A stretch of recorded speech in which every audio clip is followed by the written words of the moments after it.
Bismillahirrahmanirrahim. Assalamualaikum warahmatullahi wabarakatuh.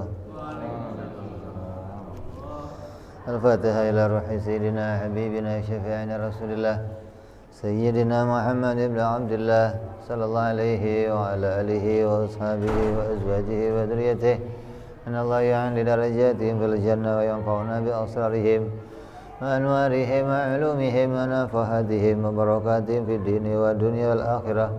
جعلنا من حزبهم ويرزقنا محبتهم ويتوفنا على ملتهم يحشرنا في زمرتهم بالعافية والسلامة لهم الفاتحة. أعوذ بالله من الشيطان الرجيم. بسم الله الرحمن الرحيم. الحمد لله رب العالمين الرحمن الرحيم مالك يوم الدين إياك نعبد وإياك نستعين اهدنا الصراط المستقيم صراط الذين أنعمت عليهم غير المغضوب عليهم ولا الضالين آمين. بسم الله الرحمن الرحيم. نويت تعلما وتعليما وتذكرا وتذكيرا ونفعا والانتفاعا والإفادة والاستفادة والحثا على التمسك بكتاب الله وسنة رسول الله صلى الله عليه وسلم والدعاء إلى الهدى والدلالة على الخير ابتغاء مرضاته وقربه وثوابه وحسن الخاتمة مع اللطف والعافية صلاح العاقبة. Bismillahirrahmanirrahim. Alhamdulillah rabbil alamin. Wassalatu wassalamu ala asyrafil anbiya'i wal mursalin sayyidina wa habibina wa syafi'ina wa maulana Muhammadin wa ala alihi wa sahbihi wa dzurriyyatihi wa atba'ihi ajma'in. Amma ba'du. Qala musanniful kitab Hadratus Syekh Ahmad ibn Athaillah rahimahullah wa ghafara lahu wa liwalidayhi wa nafa'ana bihi fid dharain. Thumma ila sahibu syarha Ki Saleh Darat rahimahullah wa ghafara lahu wa liwalidayhi wa nafa'ana bima fid dharain. Allahumma aftah qulubana futuhal arifin wa bihikmatika wa ansur alaina bi rahmatika ya arhamar rahimin. Ila anqal. Hikmah yang ke 73. Khairun awqatika waktun tashhadu fihi wujuda faqatika faturaddu fihi ila wujudi zillatika. Sebaik-baik masa dalam seluruh masa hidupmu ialah masa saat di mana engkau merasa dan mengakui kebutuhanmu dan kembali kepada adanya kerendahan dirimu. Itu makna terjemahnya. Apa pengertiannya?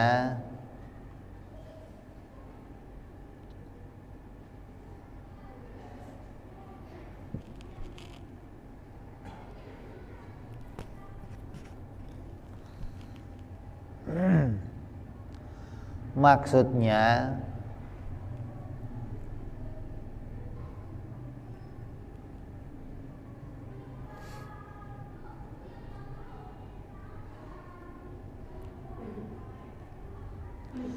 sebaik-baik waktu kita adalah waktu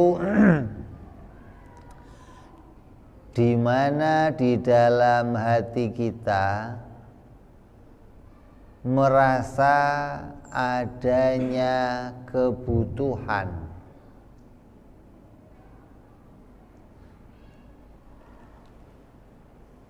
masa di mana kita bisa melihat sifat iftikor diri kita. Jadi orang yang bisa melihat dirinya itu iftikor, dirinya itu butuh kepada Allah, maka di saat kamu melihat itu waktu terbaikmu. Waktu terbaik dalam seluruh hidupmu ketika kamu mengakui saya butuh ditolong Allah. Saya butuh kepada Allah. Saya butuh diciptakan Allah. Butuh disehatkan, butuh dijalankan, butuh dikuatkan. Ketika kamu bisa melihat itu masa terbaik kita. Kita kan menyangka masa terbaik itu waktu lagi sholat, waktu lagi di Mekah depan Ka'bah, itu masa terbaik. Waktu lagi wukuf di Arafah, waktu lagi nggak ada. Waktu terbaik kamu dimanapun kamu berada, dan di waktu itu kamu melihat saya iftikor kepada Allah. Itu masa terbaik dan masa terbanyak pahala untuk kamu. Coba. Bisa kamu dapat itu kalau nggak ngasih tauhid? Mana bisa? Kamu nggak ngasih tauhid, nggak akan lihat iftikor kamu, nggak akan lihat. Jadi orang yang bisa nyambung kitab ini yang ngaji tauhid akan tahu apa itu iftikor, sebatas mana saya iftikor kepada Allah. Orang yang nggak ngasih tauhid dianggap ya kita ini kan lemah. Kalau Allah nggak kasih tenaga ya kita nggak bisa apa-apa. Setelah dapat tenaga baru kita bisa apa-apa, baru bisa apa-apa. Ya begitu.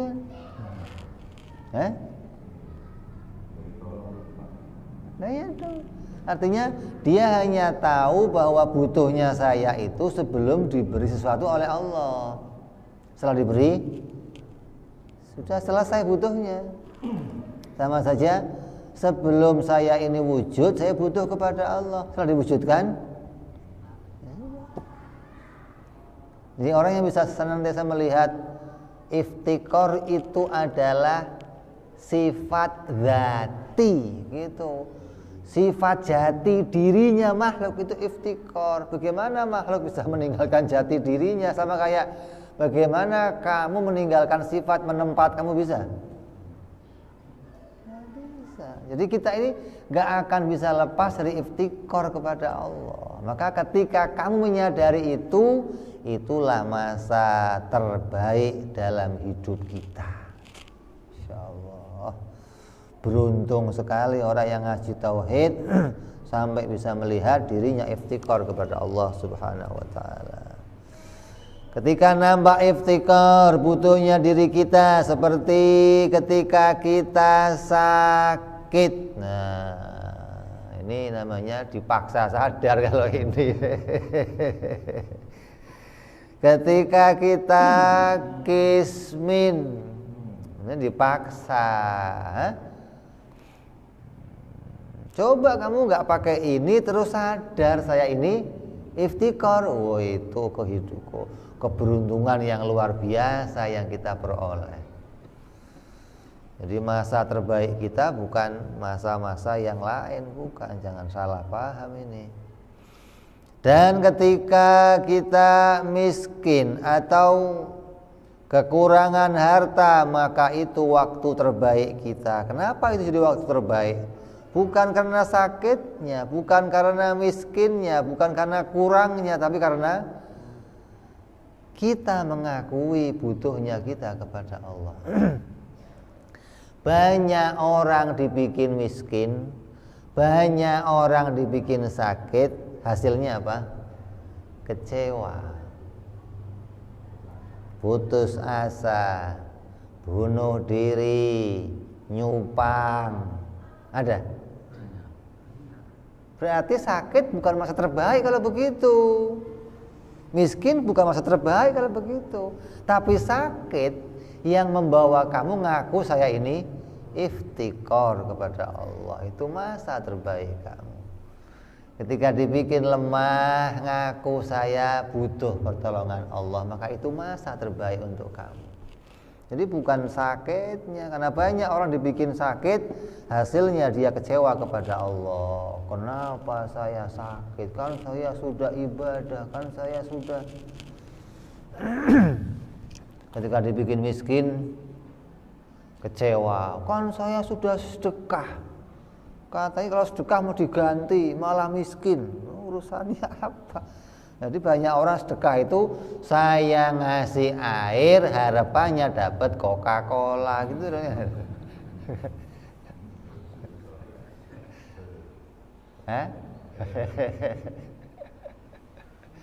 Itu banyak orang begitu, banyak. Hati-hati nih. Maka itu waktu terbaik kita. Kenapa? Karena pada waktu datang sempit kita senantiasa hadir kepada Allah, tidak melihat sesuatu apapun sebagai sebab atau perantara yang bisa membawa perubahan dari keadaan itu, murni hanya memandang kepada Allah Subhanahu wa ta'ala. Waktu yang paling baik bagi kita adalah waktu di mana kita melihat diri kita itu berhajat, butuh kepada Allah Subhanahu wa ta'ala. Waktu di mana kita melihat kelemahan diri kita, menyaksikan kehinaan diri kita, merasa bahwa diri ini sangat butuh kepada Allah, dan saat muncul pengakuan itu, itulah waktu yang paling baik bagi seseorang.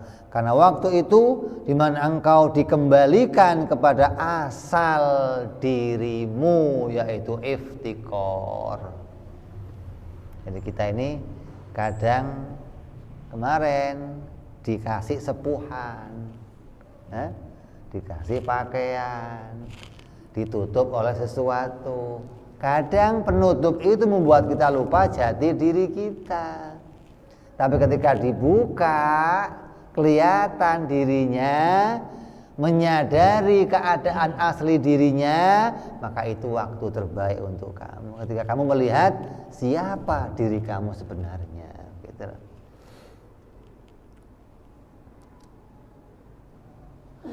Maka menjadi miskin yang dulunya kaya, atau engkau menjadi sakit yang dulunya sehat, maka itu adalah waktu yang paling dekat bagi seorang hamba kepada Allah, karena di waktu itu kita bisa melihat keindahan Allah, kemuliaan Allah, kebaikan Allah, kemurahan Allah. Kita bisa saksikan di waktu tersebut. Maka waktu itu menjadi waktu yang paling dekat kepada kita dengan rahmatnya Allah Subhanahu wa ta'ala. Jadi kalau orang masuk ke masjid itu masuk rumah Allah. Maknanya apa itu? Masjid itu kita mendekatkan diri kepada Allah. Maknanya apa? Mendekatkan kepada rahmat Allah. Baitullah maknanya baitu rahmatillah, gitu loh. Bait, rumah di mana Allah menurunkan banyak rahmat. Maka orang yang senang ke Baitullah, maka dia senang mendekat pada rahmatnya Allah Subhanahu wa ta'ala. Nah, masa kita sangat dekat kepada Allah, itu maknanya masa di mana kita dicurahi rahmat oleh Allah. Itu masa di mana kita bisa melihat iftikor diri kita kepada Allah Subhanahu wa ta'ala. Jadi dalam hikmah ini akan dijelaskan oleh musannif, ada dua macam orang yang dekat kepada Allah. Ada dua macam orang yang menjadi kekasihnya Allah. Yang pertama, orang yang selalu bisa menyadari kelemahan dirinya, kehinaan dirinya, setiap waktu, dalam keadaan apapun, yang terus mengakui bahwa dirinya butuh kepada Allah tanpa dipaksa. Dengan kesadarannya dia mengakui dirinya hina. Dia disuruh tanpa lagi dia dipaksa, tanpa disuruh, dan dia merasa dirinya sangat butuh kepada Allah Subhanahu wa ta'ala. Ini orang yang sadar diri, ngaji tauhid ya, tahu dirinya diciptakan, dirinya mendapatkan nikmat ijad, dapat nikmat imdad, sadar dirinya kepada Allah, maka orang inilah yang jadi kekasihnya Allah Subhanahu wa ta'ala tanpa dipaksa. Dengan keridhoannya, dengan kerelaannya, dia mendapat kemuliaan dari Allah Subhanahu wa ta'ala. Dan orang yang seperti ini statusnya bisa apapun. Bisa jadi dia orang kaya, bisa jadi dia presiden, dia pejabat, dia seorang konglomerat, bisa jadi. Kenapa? Karena dia menyadari senantiasa butuhnya dia kepada Allah. Gak harus nunggu dia sakit, gak harus nunggu dia miskin, gak harus nunggu dia dilengahkan, diingatkan oleh Allah. Tapi setiap waktu dia sadar dirinya butuh kepada Allah Subhanahu wa ta'ala. Makanya banyak wali-walinya Allah, seorang konglomerat jadi wali, seorang pejabat jadi wali. Kenapa? Karena dia sadar diri. Nah ini sudah miskin, kerjanya dia nggak sadar Allah ya. Ada begitu. Jangan sampai kita jadi bagian dari orang-orang tersebut. Artinya kita pernah jadi orang itu, gitu loh. Kita pernah menjadi orang-orang itu yang jauh dari merasa butuh kepada Allah. Maka jangan kembali pada keadaan itu lagi. Maka bisa jadi orang itu adalah orang yang kaya, orang yang dimuliakan oleh Allah, walaupun dia orang yang perkasa, tetap hatinya rendah diri dan mengakui butuhnya kepada Allah. Dia selalu mendatangi waktu kemuliaan untuk menghadap kepada Allah Subhanahu wa ta'ala. Maka inilah orang yang dengan sukarela mendapatkan kemuliaan dari Allah. Ini kekasih Allah yang pertama. Yang kedua, kekasih Allah yang kedua adalah orang yang dipaksa untuk mendekat kepada Allah. Kalau tadi dengan sukarela datang kepada Allah. Bapaknya manggil, "Nak, sini." Cuman tepuk, datang. "Siapa?" Oh, cepet tuh. Ada yang bapaknya, "Nak, sini." Lari sono. "Nak, sini." Lari sono. Sampai bawa sabet, "Nak, sini." Masih lari juga. Diapain? Dikejar, cekek, pulang loh. Nah ini yang dipaksa, ini yang begini ini ya. Jangan sampai kita jadi orang yang dipaksa untuk mendekat kepada Allah. Kenapa? Allah cinta sama dia, masalahnya. Maka Allah berkeinginan, Allah berkehendak dia menjadi orang yang dekat kepada Allah. Maka Allah memaksa dia untuk dekat kepada Allah. Dengan apa? Dimiskinkan oleh Allah, disakitkan oleh Allah, bahkan kadang direndahkan oleh Allah di hadapan orang lain. Untuk apa? Dia merasa dirinya hina. Ketika dia bisa merasa hina, maka Allah cinta perasaan kehinaannya itu. Gitu loh. Ada orang yang dipaksa oleh Allah untuk menjadi kekasihnya. Yaitu orang-orang yang diberikan kemuliaan, diberi kekayaan, diberi kesehatan, tapi dia lupa kepada Allah, merasa besar, merasa tidak butuh kepada Allah. Tapi karena Allah sayang kepadanya, maka Allah sadarkan dia.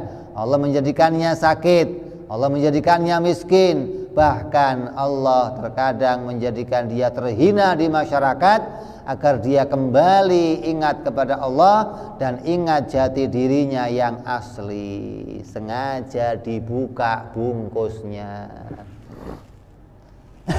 sengaja dicopot bungkusnya, sepuhannya dihilangin biar kelihatan tembaganya, biar kelihatan besinya, agar tahu dirinya bukan siapa-siapa.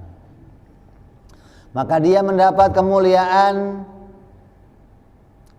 waktu yang begitu istimewa, penuh rahmatnya Allah, penuh pahala dari Allah, walaupun dengan keadaan dipaksa oleh Allah.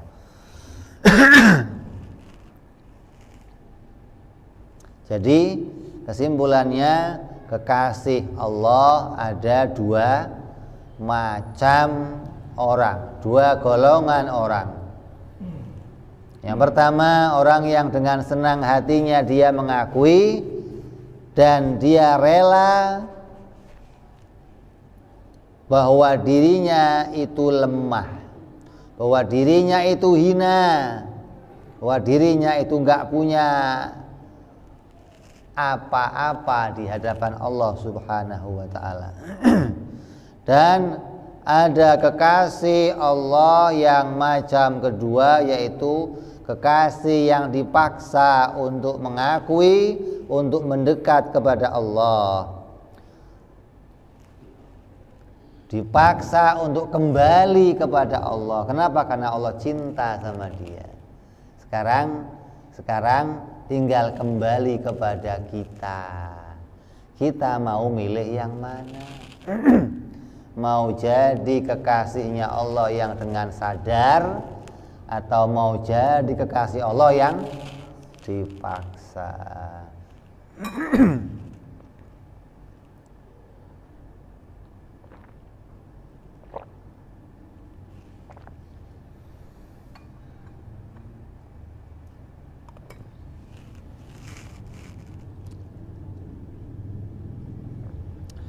Tapi jangan sampai setelah miskin baru sadar. Ini jangan sampai. Waktu kaya mana-mana. Setelah sakit baru sadar. Setelah terhina baru sadar. Seharusnya sejak dalam keadaan sehat, dalam keadaan mulia, dalam keadaan kaya, dia telah sadar bahwa dirinya senantiasa butuh pertolongan Allah Subhanahu wa ta'ala. Makanya ada wali-wali itu kalau ngetes muridnya nanya, "Pak Kiai, saya udah bertahun-tahun ngaji, ibadah, sholat, kok masih begini aja, nggak ada perubahannya, hatinya nggak bisa khusyuk kepada Allah, nggak bisa menghadap Allah dengan tenang. Gimana caranya?"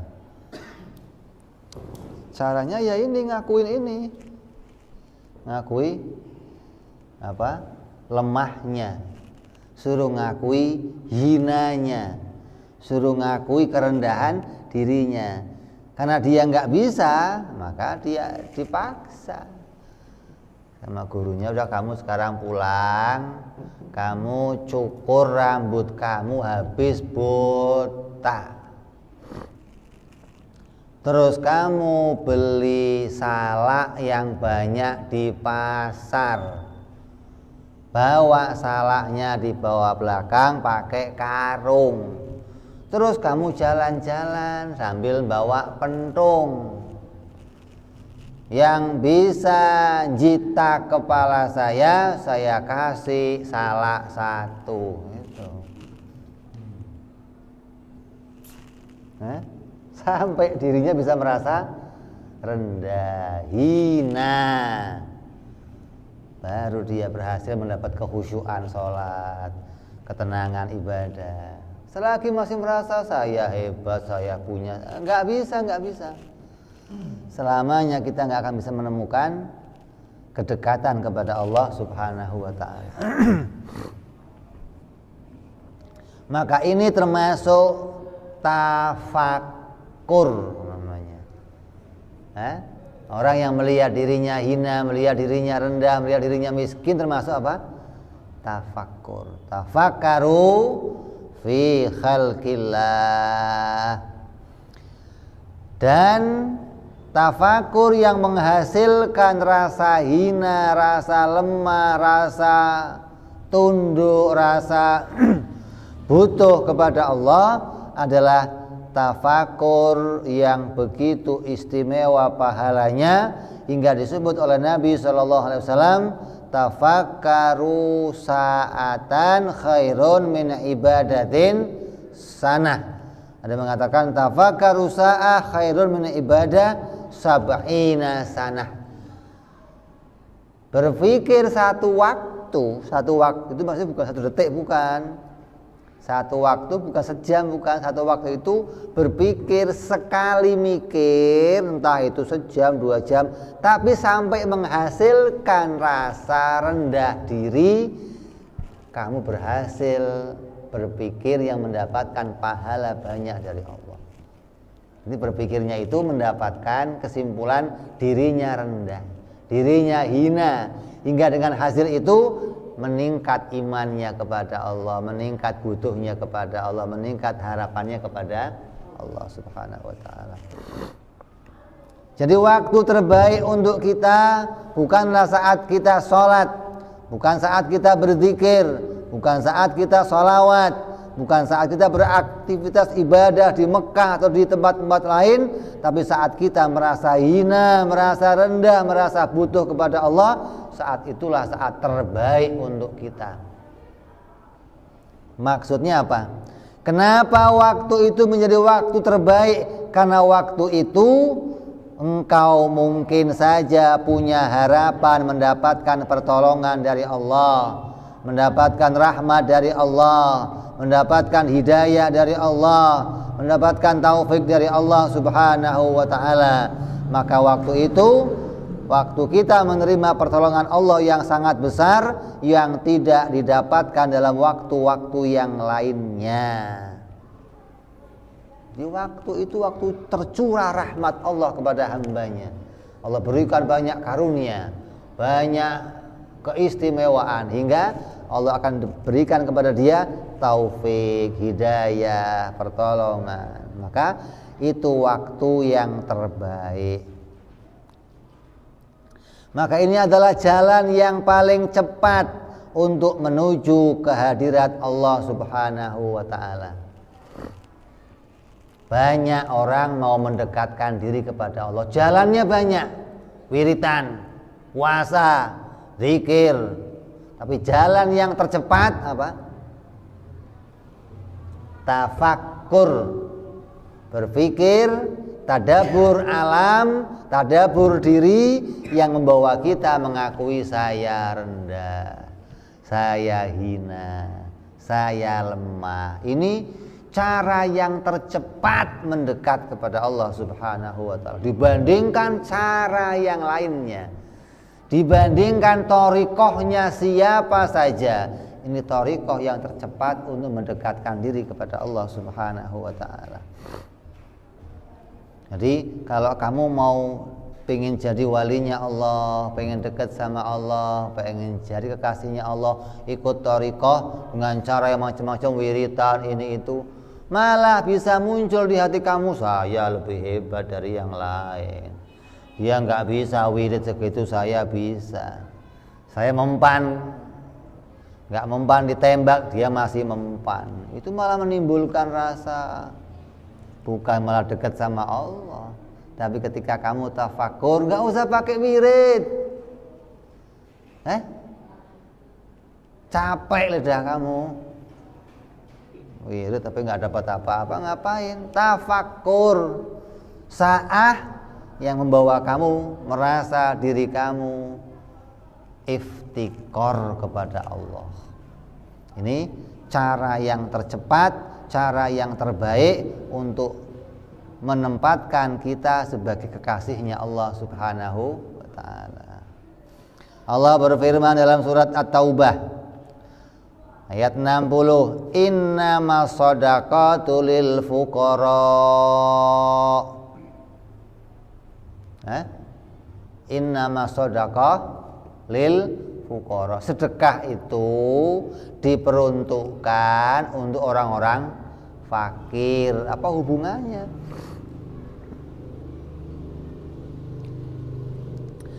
ahli fikih menafsirkan ayat ini itu maksudnya kalau kamu mau membagi zakat, bagi zakat itu untuk orang fakir, untuk 8 asnaf, fakir, miskin, gharim, nusabil, sabilillah. Maka diantaranya ada orang fakir. Itu kalau yang nafsirin siapa? Ahli fikih. Kalau yang nafsirin ahli tasawuf, maka sodakoh itu hanya untuk orang fakir. Maksudnya pertolongan Allah hanya diberikan kepada hamba yang merasa dirinya fakir. Coba, nah, itu ayatnya begitu. Ini penafsiran ahli tasawuf. Ayat ini ditafsirkan orang yang akan mendapatkan sedekah dari Allah, pertolongan dari Allah, bantuan dari Allah, orang yang dirinya merasa lemah, merasa dirinya fakir, merasa dirinya hina, maka orang itulah yang mendapat pertolongan dari Allah Subhanahu wa ta'ala.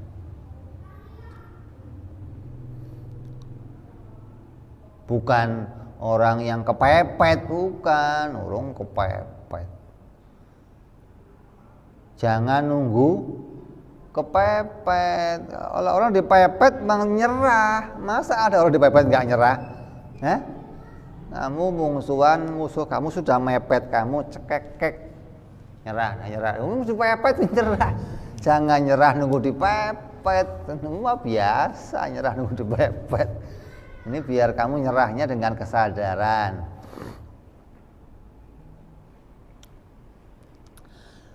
Kepada hamba yang merasa fakir bahwa dirinya butuh kepada Allah, maka di waktu itulah akan datang pertolongan Allah, akan datang kesehatan, akan datang kekayaan, akan datang kebahagiaan, akan datang kemuliaan. Kepada siapa? Orang yang merasa dirinya hina, dirinya fakir, dirinya lemah, akan Allah datangkan semua itu. Tapi selagi dia ngomong, oh saya sakit, mau berobat ke sono, mau ke sono, dia tidak mendekatkan diri kepada Allah Subhanahu wa ta'ala. Kalaupun Allah datangkan sembuh, sembuhnya istijrat. Allah datangkan kekayaan, kayanya istijrat. Allah datangkan kemuliaan, kemuliaannya istijrat. Firman Allah dalam surat Ali Imran ayat 1, 2, 3, walaqad nasarakumullahu bibadrin wa antum adillah. Coba Allah berfirman dalam surat Ali Imran, Allah katakan apa? Sungguhnya Allah telah menolong kamu dalam peperangan Badar, padahal kamu adalah ketika itu orang yang sangat lemah. Berapa jumlah pasukan Badar? 313. Musuhnya berapa? 1000. 313, ontanya cuman 70, kudanya cuman 2. Baju perang gak ada yang bawa. Lawannya 1000 orang, ontanya 700, kudanya 100, lengkap baju perang. Bisa mikir kamu? Kalau mau dapat kemenangan dari mana jalannya? Tapi Allah menolong mereka ketika mereka melihat pasukan musuh. Mereka ngomong, lemes sudah. Kami enggak mampu ya Allah, kami enggak akan mampu ya Allah. Maka ketika dia merasa lemah, merasa bersandar pada pertolongan Allah, maka Allah turunkan pertolongan. Allah turunkan malaikat yang membantu mereka dalam perang. Taunya gimana kalau perang dibantu malaikat? Taunya gimana? Kata Nabi, lihat kalau yang mati jarinya terputus itu malaikat yang bunuh. Ente sempat bunuh orang, bunuh jarinya sempat. Boro-boro ngurusin jarinya. Berarti jatahnya 1 orang lawan 3 orang. 300 lawan 1000 kan 1 jawab. Berarti kamu setelah bunuh 1 orang akan ngurus 2 orang yang lain, gak pernah mikirin jari. Begitu dicek banyak jari yang pada hilang. Ini jarinya kemana? Kata Nabi, itu malaikat berarti yang bunuh. Tandanya Allah turunkan pertolongan. Ketika apa? Ketika orang mukmin masa itu merasa lemah di hadapan Allah. Firman Allah dalam surat Al-Isra ayat 1, Subhanalladzi asra bi 'abdihi. Maha suci Allah yang menjalankan hambanya dari Masjidil Haram sampai ke Masjidil Aqsa. Dalam ayat itu Allah menyebut Nabi Muhammad sallallahu alaihi wasallam yang merupakan kekasih Allah disebut sebagai hamba. Allah gak menyebut aku jalankan kekasihku. Aku jalankan hambaku, budakku. Allah sebut nama itu. Kenapa? Karena itu nama yang paling mulia. Ketika seorang hamba mengakui dirinya budak, dirinya hina, dirinya rendah, maka itu pengakuan yang paling dicintai oleh Allah Subhanahu wa taala.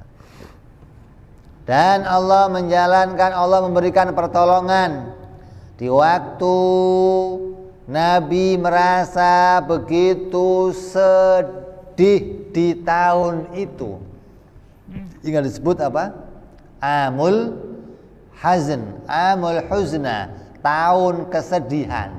Di mana di tahun itu paman Nabi meninggal, Sayyid Abu Thalib, istri tercintanya meninggal, Hababah Khadijah, hingga Nabi begitu merasa sedih di tahun itu. Ditambah lagi dia pergi ke Taif untuk hijrah ke Taif. Sampai Taif diterima dengan tidak baik. Maka pulang dari Taif, Nabi begitu sedih karena begitu berurut-urutan kejadian-kejadian yang membuat dia bersusah hati. Maka ketika dia hanya bersandar kepada Allah, maka Allah datangkan pertolongan. Istrinya meninggal, sudah enggak bisa lagi dia punya teman curhat. Pamannya meninggal yang selama ini jadi pelindungnya meninggal. Tempat harapannya Taif, hijrah ke sana enggak disambut dengan baik. Putus harapannya pada manusia habis. Hingga kembali dia kepada Allah Subhanahu wa taala. Saat itulah Allah menjadikan pertolongan kepada Rasulullah sallallahu alaihi wasallam. Pada hadis qudsi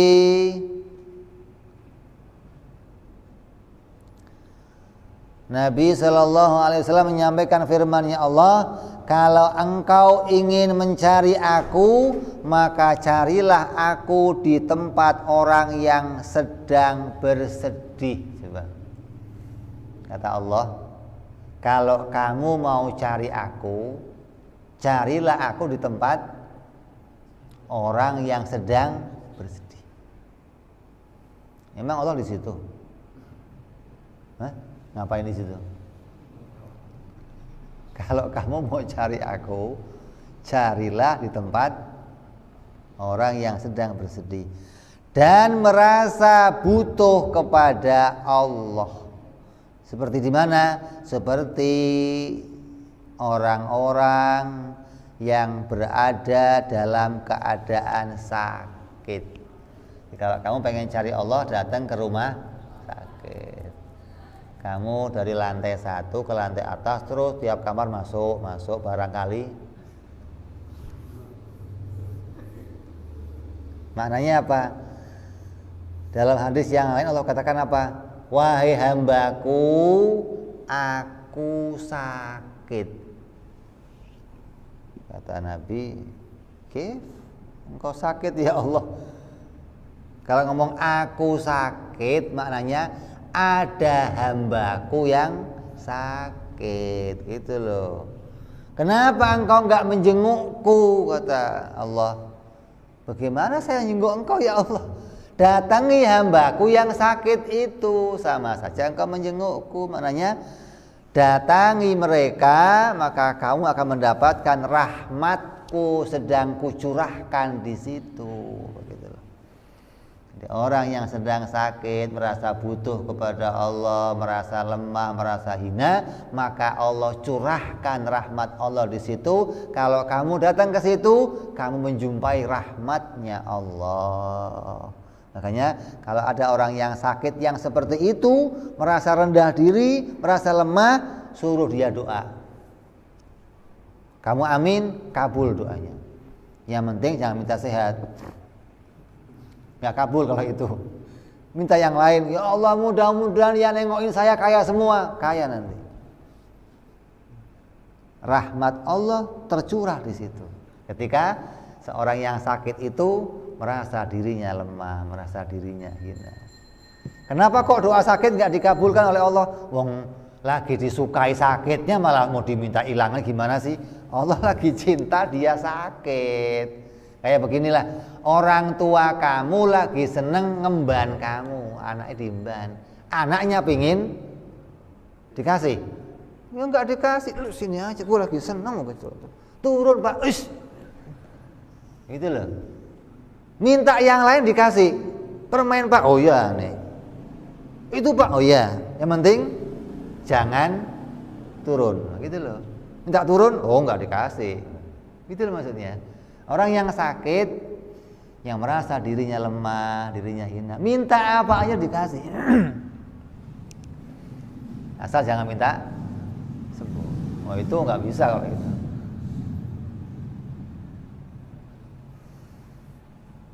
Seperti orang dalam keadaan sakit, kemudian tempat-tempatnya para wali.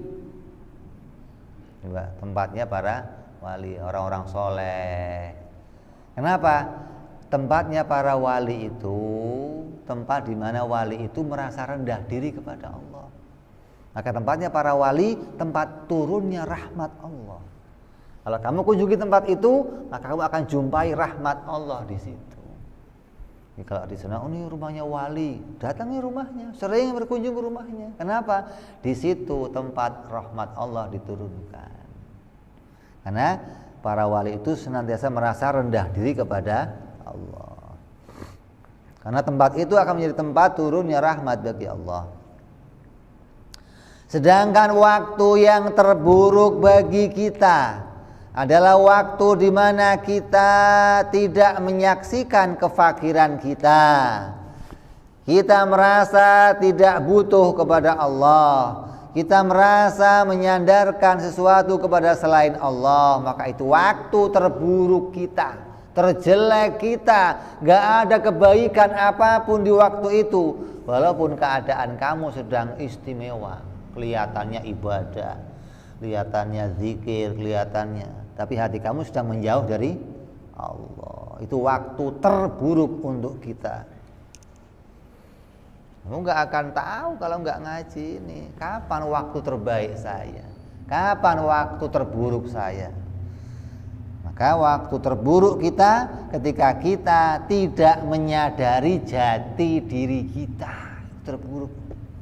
Maka orang yang senantiasa menyadari jati dirinya, dia fakir, dia butuh kepada Allah walaupun bergelimang harta di sampingnya, ini enggak manfaat apa-apa ya Allah kalau engkau enggak jadikan pertolongan. Butuhnya kepada Allah senantiasa jalan, itu istimewa. Tapi ketika semuanya ada, harta ada, kesehatan ada, jabatan ada, seakan-akan saya butuh ini, jreng.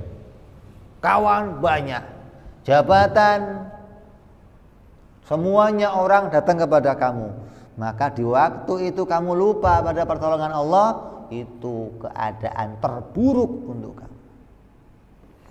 Seperti waktu ketika kita merasa kaya, merasa mulia, merasa mendapatkan lebih banyak dari yang lainnya, merasa bangga kepada kedudukan, bangga kepada apa yang kita kerjakan, maka itu masa kita menjauh dari Allah. Karena pada waktu itu kita jauh dari rahmatnya Allah, jauh dari hidayahnya Allah, jauh dari taufik dan inayahnya Allah subhanahu wa ta'ala. Sedangkan kita bisa ibadah kalau ada hidayah, ada taufik, ada inayah dari Allah. Allah berfirman dalam surat Al-A'raf, sa'asrifu an ayati alladzina yatakabbaruna fil ardi bighairil haqq wa iyaraw kulla ayatin la yu'minu biha wa iyaraw sabila rusydi la yattakhidhuhu sabila wa iyaraw sabilal ghayyi yattakhidhuhu sabila dzalika bi annahum kadzdzabu bi ayatina wa kanu anha ghafilin. Artinya aku akan memalingkan orang-orang yang menyombongkan diri di muka bumi tanpa alasan yang benar. Orang yang menyombongkan diri di muka bumi. Sombong itu maknanya merasa enggak butuh pada, bukan sombong depan orang, enggak. Depan orang tawadhu, pelan, tapi hatinya enggak merasa butuh sama sombong kamu kepada Allah. Maka orang-orang yang sombong seperti itu, dia hilang rasa butuhnya kepada Allah, enggak menyadari jati dirinya iftikar kepada Allah, maka orang itu adalah orang-orang yang akan dipalingkan oleh Allah Subhanahu wa ta'ala tanpa sebuah alasan.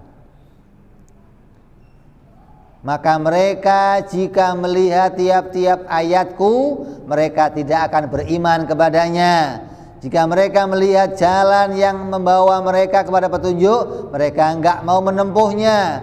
Ketika mereka melihat jalan kesesatan, mereka terus mengikutinya. Yang demikian itu adalah karena mereka mendustakan tanda-tanda dari kami, dan mereka selalu lalai kepada tanda-tanda tersebut. Dikasih iftikor lupa, dilemahkan lupa, dijadikan lupa, hingga dia menjadi orang-orang yang lalai kepada Allah Subhanahu wa ta'ala. Allah berfirman dalam surat At-Taubah, laqad nasarakumullahu fi mawatinu katsiratin wa yawma Hunainin idh a'jabatukum kasratukum falam tughni ankum syai'a wa dhaqat 'alaikumul ardu bima rajubatum ma walaitum mudbirin. Sungguhnya Allah telah menolong kamu hai orang-orang mukmin di medan peperangan yang banyak. Dan ingatlah peperangan Hunain, yaitu di waktu kamu menjadi congkak karena banyaknya jumlahmu. Maka jumlah yang banyak itu tidak memberikan manfaat kepadamu sedikit pun, dan bumi yang luas terasa sempit untukmu. Kemudian kamu berlari ke belakang dengan bercerai-berai. Ini lawannya dari perang Badar. Perang Hunain, orang Islam 10.000, orang kafir 3.000. 10.000 orang kocar kacir lari tunggang langgang. Bayangkan itu. Kenapa? Kata orang mukmin, udah nggak bakal kalah kita. Yang 300 saja menang, 10.000 pasti menang kita. Soalnya berapa musuhnya? 3.000. Kecil. Begitu mereka membesarkan diri mereka, nggak membesarkan Allah, Allah kecilkan mereka, Allah sadarkan mereka. Begitu kocar kacir, mereka kembali kepada Allah, merasa lemah, merasa hina, maka Allah turunkan pertolongannya, kembali menang lagi mereka. Jadi adanya pertolongan di mana innama shadaqah lil fuqara, gitu loh.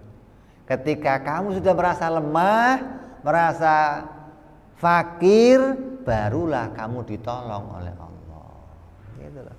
Selagi masih merasa, ini perjuangan sahabat aja begitu. Ketika sahabat merasa dirinya Allah nggak tolong, Allah kalahkan malah mereka. Kocar kacir sahabat pada masa itu.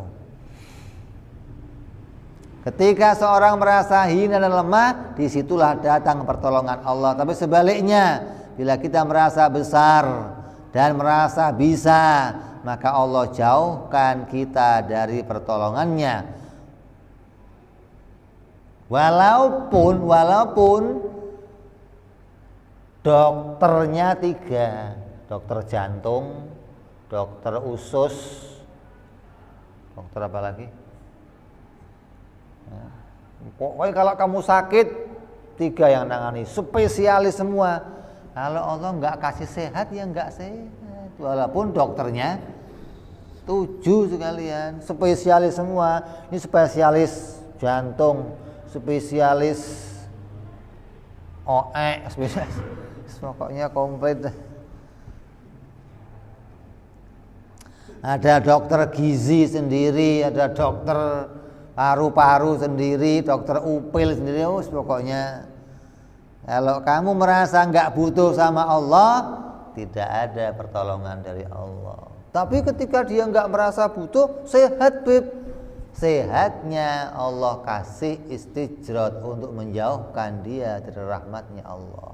Kalau Allah cinta sama dia, Allah tidak berikan dia kesembuhan. Tandanya Allah cinta sama dia. Kenapa? Agar dia ngaku dulu lemahnya, dikembalikan dulu kepada jati dirinya. Sampai dia lemah, dia nggak mampu apa-apa, punya pengakuan dalam hatinya, maka Allah akan datangkan rahmat pertolongannya. Tidak ada pertolongan dari Allah, maka tidak akan ada gunanya semua itu. Pada waktu kita sehat, merasa bisa, waktu kita merasa kuat, waktu kita merasa kaya, maka rahmat Allah ditutup untuk kita.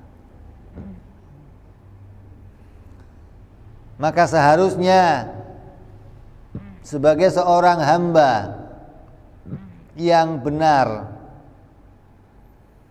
kita seharusnya mengerjakan kewajiban sebagaimana seorang hamba itu melaksanakan perintah-perintah tuannya.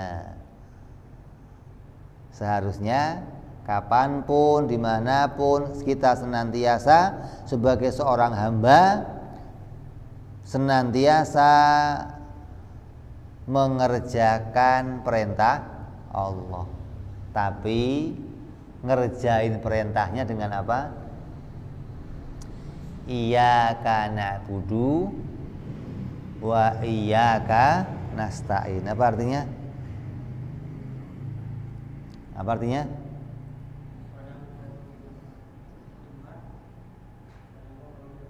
Itu arti depak. Biar buat dia aja artinya, jangan buat kita. Buat kita apa artinya? Hanya dengan pertolonganmu ya Allah, saya bisa ibadah.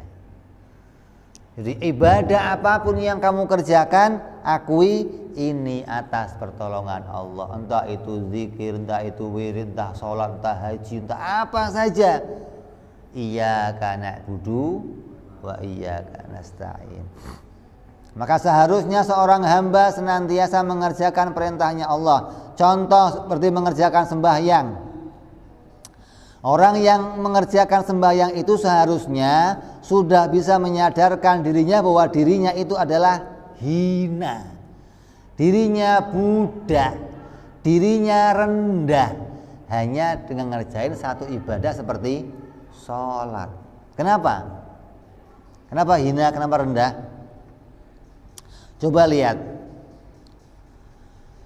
dalam sholat, gerakan, pakaian, posisi kita menghadap kemana semuanya diatur.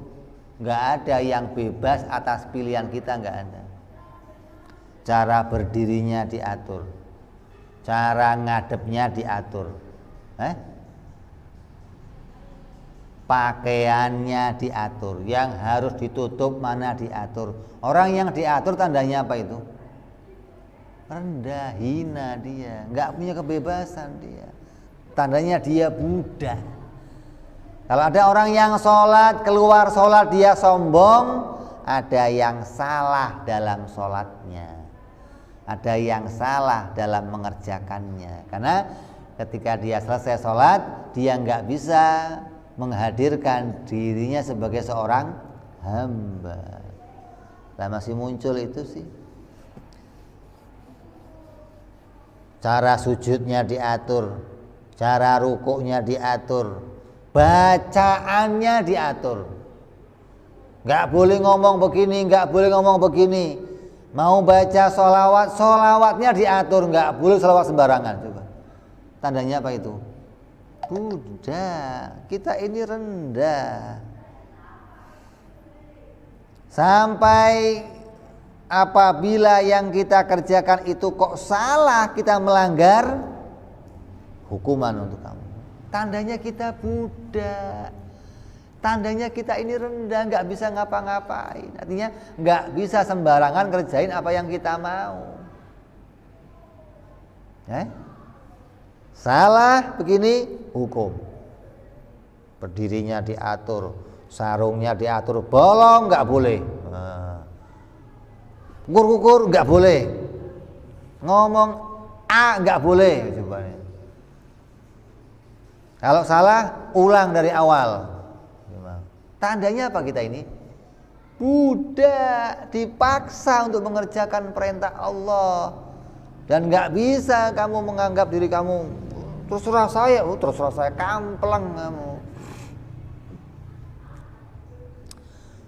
Nanti kalau sholat berdiri, terus duduknya terserah saya, nggak boleh. Diatur duduknya begini harus. Nggak boleh cara duduknya semau kamu, nggak boleh. Oh, ini hingga bacaannya, semua gerakannya diatur, maka semua itu tandanya kita ini penuh dengan kehinaan, penuh dengan kerendahan. Maka seharusnya orang yang selesai sholat itu bisa menyadari dirinya itu hina, rendah, lemah, dan senantiasa butuh pertolongan Allah Subhanahu wa ta'ala. Kalau tidak, maka masih ada yang salah dalam sholatnya. Ibadah lagi yang lain, haji, lempar-lempar, jumroh, lari-lari. Pulang haji, saya haji. Lah wong ente budak kok iki gimana sih orang? Pokoknya kalau nggak dipanggil Pak Haji saya nggak mau nengok. Ini Pak Haji. Sombongnya nggak hilang. Karena sayangnya Allah kepada kita, ada hamba yang diingatkan secara paksa oleh Allah untuk bisa melihat jati dirinya. Dan ada seorang hamba yang Allah ingatkan cukup pakai isyarat. Ya, dipanggil, nak, pulang. Nah, ini istimewa. Jangan nak, lari sono. Nak, lari sono. Hati-hati, ini nggak lama lagi. Cekek langsung. Kalau jadi kekasih Allah, kalau enggak, ya dibiarin sama Allah, dikasih malah. Terus yang jauh, biar apa? Biar enggak kembali kepada Allah. Allah mencegah, menghentikan itu biar dia kembali kepada Allah. Kalau dia kembali, maka termasuk orang yang dicintai oleh Allah Subhanahu wa ta'ala. Diceritakan bahwa Syekh Atha As-Sulami tidak makan sesuatu dan tidak bisa minum selama 7 hari 7 malam. Tapi hatinya selalu bergembira. 7 hari 7 malam nggak bisa makan, nggak bisa. Hatinya senantiasa bergembira karena bila dia melihat kefakiran dirinya, kalau enggak engkau masukin ya enggak bisa masuk ya Allah. Orang maksa masuk mentol. Tawa aja dia. Kenapa? Dia tahu ini kalau enggak engkau masukin ya Allah enggak bakal masuk. Sedunia berusaha masukin enggak masuk. Biar saya paksa tolong enggak masuk ya. Ya Allah, ini orang-orang yang bisa sadar dirinya butuh Allah Subhanahu wa ta'ala. Lalu dia berkata, ya Allah, apabila engkau tidak memberikan makan sampai 3 hari lagi, maka demi keagunganmu ya Allah, aku akan sholat 1000 rakaat. Udah 7 hari, minta tambah 3 hari lagi, biar gak bisa makan. Coba. Ini pernah begitu. Meriang 3 hari, ya Allah tambah 4 hari, ya Allah biar seminggu ya Allah. Pernah begitu. Yang ada malah udah 3 hari ya Allah, udah 3 hari. Berarti kita belum bisa mendapatkan kebahagiaan ketika kita merasa iftiqar. Maka untuk jadi walinya Allah ya ini syaratnya. Jadi posisi iftikar itu membahagiakan gitu loh. Posisi kita sadar kita iftikar itu posisi yang paling membahagiakan. Kenapa? Kamu dihadapkan kepada Tuhan kamu pada itu. Kalau saya iftikar ngaku berarti butuh sama siapa? Sama Allah. Maka ketika kamu ngaku iftikar, Allah di hadapan kamu, rahmat Allah di hadapan kamu. Seperti itulah wali-walinya Allah Subhanahu wa ta'ala. Kebanyakan para walinya Allah hidup dalam kefakiran dan hidup dalam keadaan sakit. Kenapa? Fakir menunjukkan dirinya ngaku lemah kepada Allah. Sakit menunjukkan dia lemah kepada Allah. Hingga dia nggak pernah milih jadi orang kaya, Kenapa? Karena keadaan yang dua ini, fakir dan sakit, lebih mendekatkan diri untuk menyadari dirinya iftikar kepada Allah Subhanahu wa ta'ala. Mudah-mudahan kita semua senantiasa ditolong oleh Allah Subhanahu wa ta'ala, disadarkan oleh Allah, diingatkan oleh Allah bahwa kita ini iftikar, kita lemah, kita nggak punya daya. Senantiasa bisa zikir la haula wala quwata illa billahil aliyil azim, dan tidak bisa lepas dari pertolongannya Allah Subhanahu wa ta'ala sampai dunia dan akhirat. Mudah-mudahan kita dibikin orang-orang yang selamat oleh Allah Subhanahu wa ta'ala. Amin ya rabbal alamin. Ala hadiniyah wa ala niyatin shalih wa ila hadratin nabi. Al-Fatihah. A'udzu billahi minasyaitonir rajim. Bismillahirrahmanirrahim. Alhamdulillahirabbil alamin arrahmanir rahim maliki yaumiddin. Iyyaka na'budu wa iyyaka nasta'in ihdinas siratal mustaqim. Siratal ladzina an'amta 'alaihim ghairil maghdubi 'alaihim waladdallin. Amin.